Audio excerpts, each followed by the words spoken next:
Hi guys, welcome back to SMB Designs. Today we are picking up in the book of Matthew, chapter 17. 6 days later, Jesus took with him Peter, James, and John, the brother of James, and led them privately up a high mountain. And he was transfigured before them. His face shone like the sun, and his clothes became white as light. Then Moses and Elijah also appeared before them, talking with him. So Peter said to Jesus, "Lord, it is good for us to be here. If you want, I will make 3 shelters, one for you, one for Moses, and one for Elijah." While he was still speaking, a bright cloud overshadowed them, and a voice from the cloud said, "This is my one dear Son, in whom I take great delight. Listen to him." When the disciples heard this, they were overwhelmed with fear and threw themselves down with their faces to the ground. But Jesus came and touched them. "Get up," he said. "Do not be afraid." When they looked up, all they saw was Jesus alone. As they were coming down from the mountain, Jesus commanded them, "Do not tell anyone about the vision until the Son of Man is raised from the dead." The disciples asked him, "Why then do the experts in the law say that Elijah must come first?" He answered, "Elijah does indeed come first and will restore all things. And I tell you that Elijah has already come." Yet they did not recognize him, but did to him whatever they wanted. In the same way, the Son of Man will suffer at their hands. Then the disciples understood that he was speaking to them about John the Baptist. When they came to the crowd, a man came to him, knelt before him, and said, "Lord, have mercy on my son, because he has seizures and suffers terribly, for he often falls into the fire and into the water. I brought him to your disciples, but they were not able to heal him." Jesus answered, "You unbelieving and perverse generation, how much longer must I be with you? How much longer must I endure you? Bring him here to me." Then Jesus rebuked the demon, and it came out of him, and the boy was healed from that moment. Then the disciples came to Jesus privately and said, "Why couldn't we cast it out?" He told them, "It was because of your little faith. I tell you the truth. If you have faith the size of a mustard seed, you will say to this mountain, 'Move from here to there,' and it will move. Nothing will be impossible for you."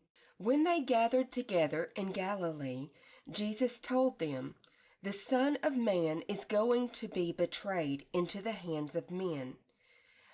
They will kill him, and on the 3rd day he will be raised." And they became greatly distressed. After they arrived in Capernaum, the collectors of the temple tax came to Peter and said, "Your teacher pays the double drachma tax, doesn't he?" He said, "Yes." When Peter came into the house, Jesus spoke to him first. "What do you think, Simon? From whom do earthly kings collect tolls or taxes? From their sons or from foreigners?"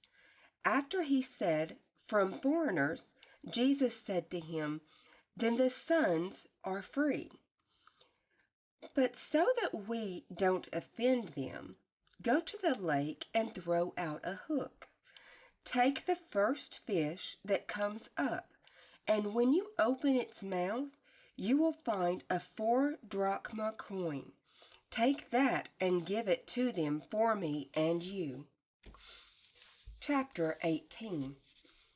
At that time the disciples came to Jesus, saying, Who is the greatest in the kingdom of heaven?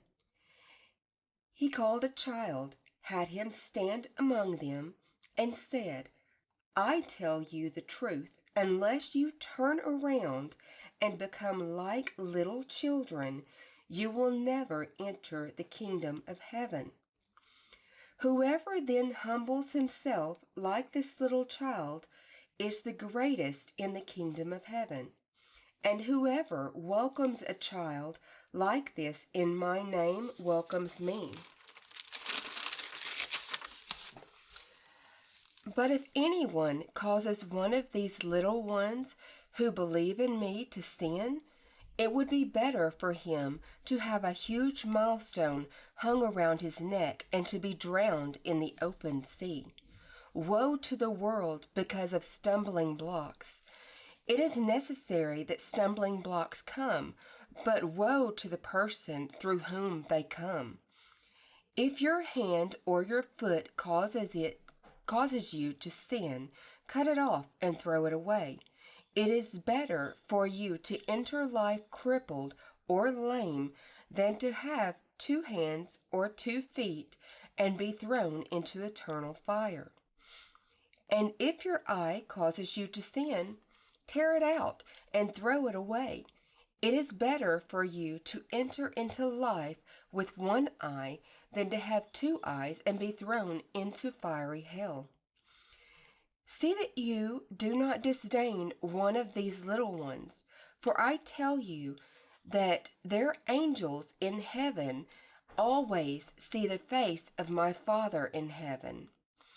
What do you think? If someone owns 100 sheep and one of them goes astray, will he not leave the 99 on the mountain and go look for the one that went astray? And if he finds it, I tell you the truth, he will rejoice more over it than over the 99 that did not go astray. In the same way, your Father in heaven is not willing that one of these little ones be lost. If your brother sins, go and show him his fault. When the 2 of you are alone, if he listens to you, you have regained your brother. But if he does not listen, take 1 or 2 others with you, so that at the testimony of 2 or 3 witnesses every matter may be established. If he refuses to listen to them, tell it to the church. If he refuses to listen to the church, treat him like a Gentile or a tax collector. I tell you the truth, whatever you bind on earth will have been bound in heaven, and whatever you release on earth will have been released in heaven. Again, I tell you the truth, if 2 of you on earth agree about whatever you ask, my Father in heaven will do it for you. For where 2 or 3 are assembled in my name, I am there among them. Then Peter came to him and said, Lord, how many times must I forgive my brother who sins against me? As many as 7 times? Jesus said to him, Not 7 times, I tell you, but 77 times. For this reason, the kingdom of heaven is like a king who wanted to settle accounts with his slaves. As he began settling his accounts, a man who owed 10,000 talents was brought to him. Because he was not able to repay it, the Lord ordered him to be sold, along with his wife, children, and whatever he possessed, and repayment to be made.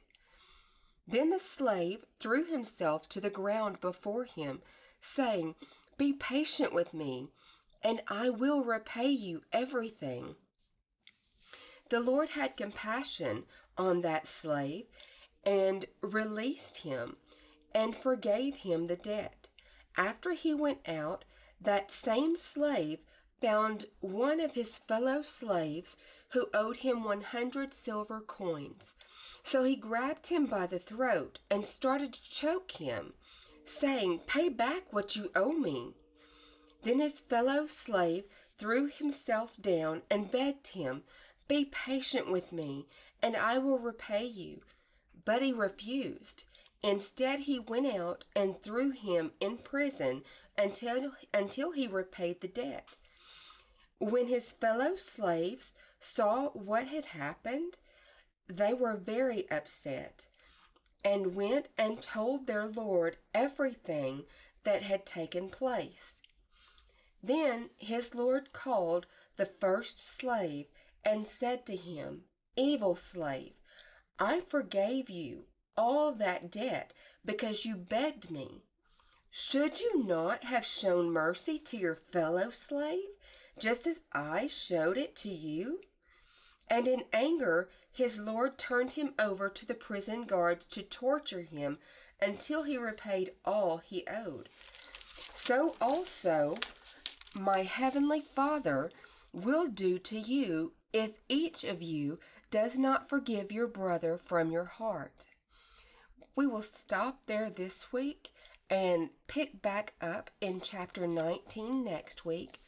I do pray each of you have a blessed week. If you have a prayer request, as always, feel free to leave me a comment or to email me at the email address listed in the description box. I will look forward to being with you again soon. Until then, I'll see you next time. Bye.